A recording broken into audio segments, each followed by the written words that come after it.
Jangan buang pembalut sembarangan kalau kalian gak mau diteror hantu penghisap darah seperti yang dialami Emma.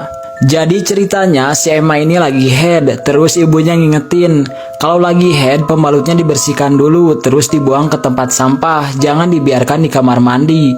Pamali, karena darah head itu sangat disukai oleh makhluk halus. Si Emma malah membiarkan pembalutnya di kamar mandi, terus bilang ke ibunya, jangan percaya sama tahayul bu. Nah dari sinilah cerita menyeramkan terjadi. Di tengah malam, si Emma ini terbangun dan pergi ke kamar mandi untuk buang air kecil. Namun, ketika baru saja sampai di pintu kamar mandi, si Emma ngedengar suara berisik seperti orang menyeruput air, disertai juga bau anyir yang menyengat. Si Emma pun mengetuk pintu dan bertanya siapa yang lagi di dalam kamar mandi. Namun, tidak ada respon apapun. Karena penasaran, ia pun mencoba untuk membuka pintu kamar mandi. Ketika dibuka, tiba-tiba ia dikagetkan oleh sosok lelaki tinggi yang membelakangi pintu kamar mandi. Rambutnya gondrong dan telinganya mengeluarkan darah.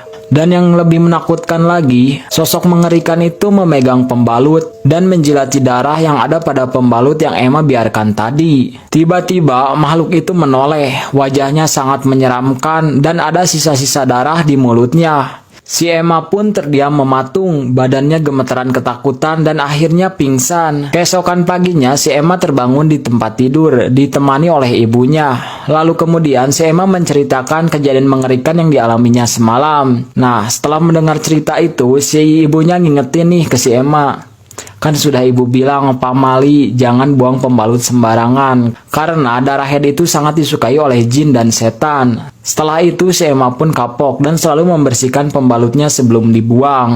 Lumayan serem kan ceritanya? Nah, tapi lebih menyeramkan lagi film Pamali yang akan tayang di bioskop pada tahun ini.